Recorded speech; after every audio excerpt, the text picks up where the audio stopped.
Hi, everybody, and welcome to our YouTube stream. And today we're focusing on expressions again, English idioms and English expressions that we use in a daily basis. And yesterday, I think we stopped with the letter B, and today we're going to continue with the letter C.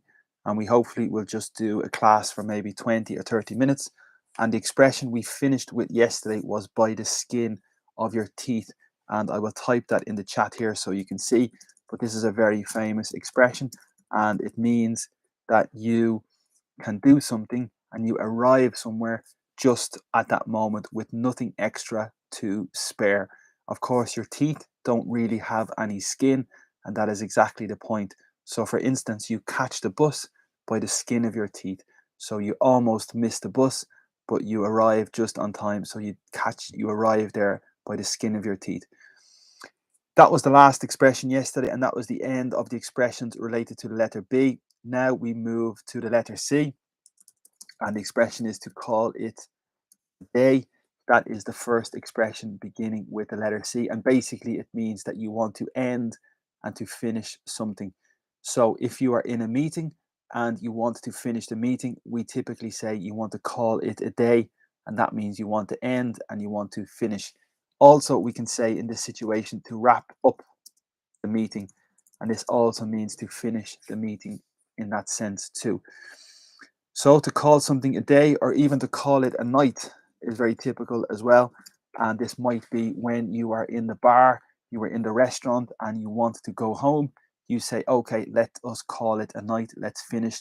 Let's go home. And that's a very well known expression as well. Similarly, call time is used when you want to finish something. For instance, in a bar, when you want to end, you are the barman or the bar woman, and you want everybody to go home, you might call time for everybody, and that means it's the end. Even in the swimming pool, if you have a limit on the time in the swimming pool, maybe the people will say they call time on the swimming pool, and that is the end of your allocated time to practice swimming as well.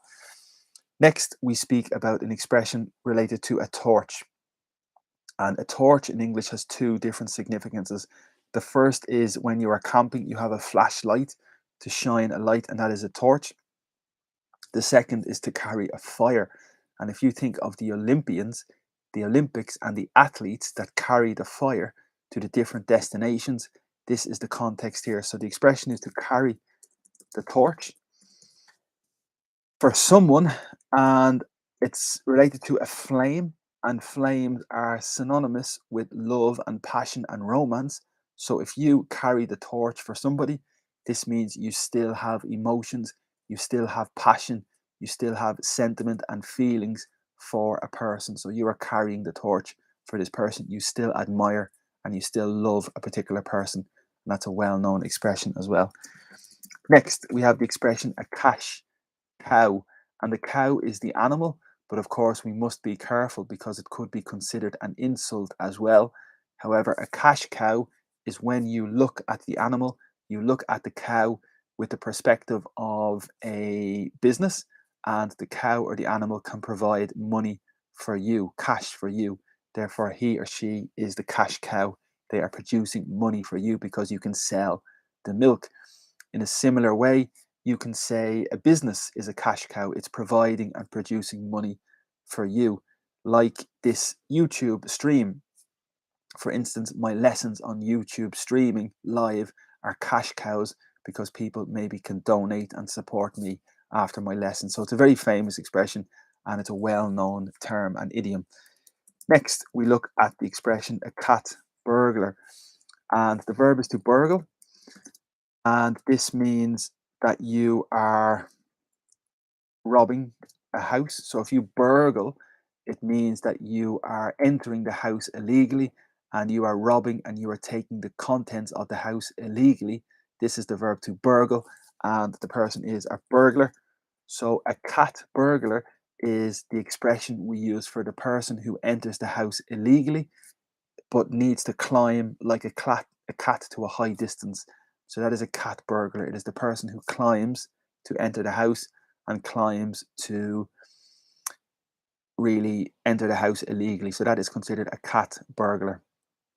Okay, next we have a very understandable and logical expression, and it is to catch somebody at the wrong time. So if you catch somebody at the wrong time, this is quite understandable. And the significance is it's not a good moment for me. It's not a good moment to talk. You have caught me at a wrong time, at a bad time. And basically, we can talk again later. It's a better time to talk later. Okay. Um, Next, we have a similar expression as well, to catch someone red-handed. And this is a very interesting expression because it's related to maybe a bad action or a crime, and the person is injured and the person has blood, and we need to find who is the culprit, who is the person who did this, and you don't know, but you see somebody with a red hand covered in blood, and that is the expression to catch somebody red-handed, because it's very obvious that this is the person who did the activity. And that's the expression here, to catch someone red-handed, and it means you catch somebody doing the action. Next, we move to the verb to chance. The expression is to chance your arm, like to risk. So basically, you are risking losing your arm because your activity is very risky and it might end in a difficult situation for you. So if you are risking your arm, in English we say you are chancing your arm. Now, we use this expression in almost everyday situations. For instance, when you are taking a risk. For example, you want to enter the stadium, but you have no ticket. So you try to speak, you try to convince the people to allow you, to permit you enter the stadium. So you're chancing your arm because the possibility and the probability is they will not allow you to enter. So you will lose your opportunity. So that is a very famous expression, and therefore a chancer is a well-known expression, and this means it's a person who tries to enter, and the person who tries to take the risk in this sense to get what they want. This person is known as a chancer, but usually the probability of success is very, very low. In Cockney rhyming is the language that is used in London originally, that rhymes, and we might say a belly dancer, which is very, very slang and very informal, to have the significance of a chancer. So that's well known for sure. Next, we have an expression to chase rainbows. And this is an expression we use for a person who is maybe dreaming and is not being realistic. The person is chasing rainbows, like chasing their dreams, and probably they are dreaming and not thinking very realistically. So obviously it's a pessimistic expression, but if somebody is chasing rainbows, they might be chasing their dreams and trying to pursue what they want. Okay. Chase your shadow, or to chase somebody's shadow. This is a well-known expression as well, and it means you cannot get close contact with the person. It's impossible to speak directly with the person. All you can do is follow the shadow, because you can never get close to the person, because the person is maybe very busy or occupied, and therefore you are just chasing a shadow and you are not really in a good situation. Also, we continue with the verb to chase your tail, and this means the dog. If we think of the dog and the tail, and the dog sometimes chases his tail, but this is a fruitless activity. It's a waste of time because the dog will never catch his own tail. We use this when a person is very busy, like yourself, and disorganized and cannot function and cannot have success. So you're, or cannot be organized. This person is chasing their tail and they are not functioning very, very well. Also, in a similar sense, we just say to chase tail in general, and this means that you are searching for a romantic partner. So before you have a girlfriend, before you have a boyfriend, a husband, or a wife, you might try to chase tail, and this means you are trying to find a partner, trying to find a boyfriend, a girlfriend, a husband, or a wife as well. So that's a well-known expression, just to chase tail in general. Next, we look at the adjective cheesy related to the food. So we spoke before about the big cheese. The big cheese is considered the boss, the manager, the director. And here we have the adjective cheesy, and this is typical related to a movie when the movie is considered very false, very fake, and it's unrealistic. For example, the the man and the woman have the perfect family, the perfect relationship. Everything is wonderful. They are smiling and everything is magnificent. Some people might say this is a cheesy movie because it's very false, it's a little bit fake, and it's not realistic as well. Now we speak about work. When you enter work, we typically have the verb to clock in. And this basically means that when you enter work, you are registering your time and you are recognizing the time that you start. You have a card and you are entering the card to recognize the time that you enter. We can also say to swipe in. And similarly, we say to clock out. To clock out is what you do when you leave your job as well. You finish and you clock out. In the same sense, we say to swipe out, and sometimes you have the card, and when you leave, you swipe out as well. Swipe in, swipe out, clock in, clock out when you enter and when you leave your job.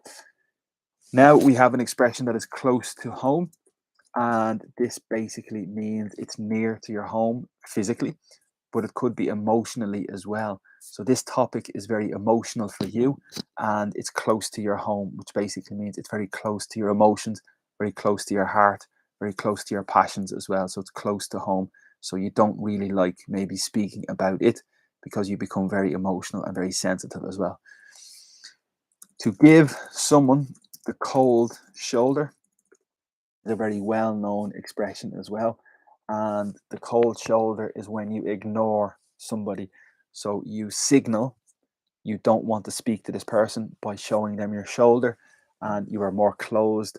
And that is a well known expression as well, that you want to ignore and not to speak to that person. Therefore, you give them the cold shoulder. And that's a very well known expression in English.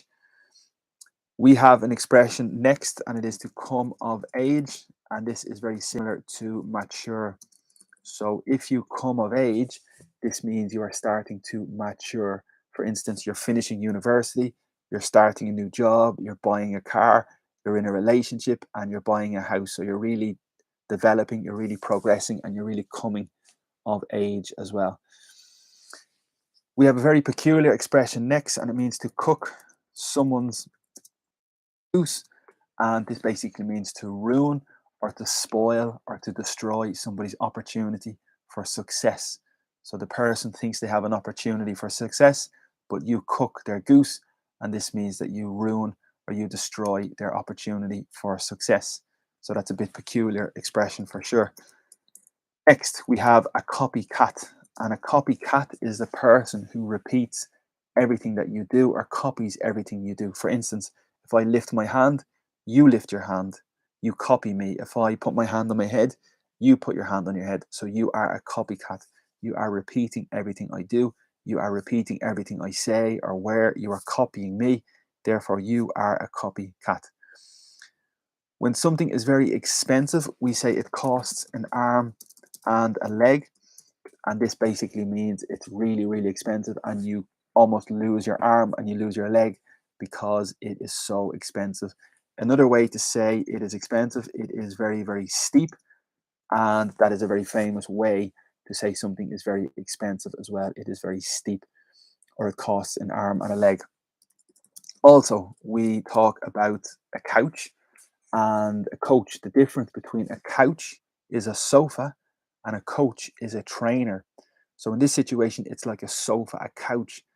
Potato is an object, a vegetable that has no movement and is very heavy. So a couch potato is an insult and a metaphor for the person who is very lazy and the person who stays on the sofa all day and does no work. This person is considered a couch potato and it's a little insult. To cover a lot of ground is a well known expression and it basically means to do a lot of work or to research or to cover a lot of areas in your work. You want to cover a lot of ground, and that's quite well known as well. We also see here an expression that is the crack of dawn. Dawn is the start of the day. When the day dawns, you have the sun and everything is good. It's the start of the day.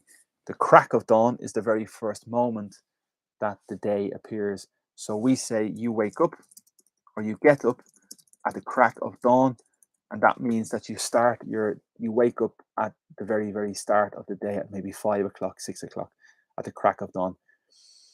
The next expression with the letter C is to cross that bridge when you come to it. So to cross that bridge when you come to it basically means that you will deal with the problem, you will deal with that issue, you will manage that issue when it appears, when it arrives, and not now. So don't worry now about the problem.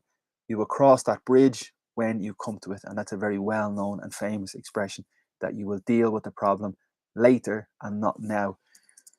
Similarly, we say to burn bridges, and this means to destroy your relationships, and it's impossible to go back. It's impossible to fix your relationship when you burn your bridge. So that's not a good idea because you have no options for the future. And that is well known. So to cross that bridge when you come to it. Next, we speak about crunch time. And crunch is this action, this activity, it's crunch. And when it's crunch time, it's the moment of truth. It's the most important time. And you will see the results and everything will be proven in that moment. It's crunch time. It's the key moment, like an exam, and it's the moment of truth. So that's another way to say the moment of truth, or an acid test as well. Okay, an acid test, the moment of truth, or crunch time are very well known expressions. The next expression is to cry over spilt milk, and this means that the milk is on the floor and it is wasted, it is destroyed, so it's bad, but there's no benefit, there's no advantage to cry because it's over and it's finished and there is nothing you can do. So there is no benefit, there is no point to cry about spilt milk. You're wasting your time. Curiosity is a very important word, and the adjective is curious, but the expression is curiosity killed the cat, information made it fat. So basically, when the cat is curious, this is not really a good idea because sometimes problems can appear when the cat is very interested or curious about something. And that's a very famous expression, that curiosity killed the cat. So when you're asking questions, you're trying to find information, it's not really a clever thing to do because you might suffer consequences for that as well. Next, we speak about the expression to cut a corner. So when you are doing a job, you must travel in this direction, but some people decide to take a shortcut and to do the job a bit quicker, and that is to cut the corner because you will be finished earlier. But it's not a good idea because the job is not really good and you are maybe missing a big part of the job. So you are cutting a corner and it's considered a bad thing to do, or maybe cheating. So that's not good as well. The next expression is to cut throat as an adjective. And obviously, this is your throat, and cut is the verb. So, this is a typical adjective we use in business. When business is very aggressive, business is very bad and damaging. So, business is very cutthroat. This means people will damage you to have success. Okay, they are willing to really hurt you and to damage you in order for them to have success. It's like the adjective ruthless. It's a very ruthless business. It's a ruthless game, and no sentiment, no emotion. The person is very ruthless and very cutthroat. Two more, relation to the letter C. To cut the mustard, amazingly, is a very interesting expression because mustard is like a sauce. But to cut the mustard means to be of good quality, to be sufficient, to be acceptable. So, for instance, this product does not cut the mustard. This product is not sufficient. This product is not good enough. And that's a very well known expression as well. This product does not cut the mustard. Interestingly, to cut the cheese maybe means to fart. That's an informal way to fart if you cut that one. But the last expression there is to cut to the chase. And this is typical in conversation when you're trying to explain something and you speak about lots of different things. It's a good idea. Your friend tells you stop talking about the nonsense and tell me exactly what you want. So cut to the chase and tell me exactly what you want. We also have an expression here. We say don't beat around the bush, and that means the same. Stop talking about other smaller things, and finally tell me exactly what you want to ask, and that means to beat, don't beat around the bush. Okay, so that's just a 20 minutes sample of expressions related to idioms and expressions beginning with the letter C. Tomorrow, hopefully, we will continue with the letter D, and little by little, we will do more and more expressions that will be available on YouTube Live, and hopefully, we can generate more interest and attract people who will benefit from this lesson. If you have any comment, please leave your comment, and that's everything, I think. And if you want to make a small tip or donation, you can see the information at the bottom. I will try to put the link for Bizum, Revolut, and PayPal if you wish. It's also on my Facebook page as well. Okay, thank you so much for your attention, and thank you for watching if you're watching live or recorded. And hopefully you can keep in touch with my work on Facebook, because every day we have lessons on Facebook Live in the morning and the afternoon and the evening. Okay, thank you so much. Have a great day, and hopefully talk to you soon. Bye bye.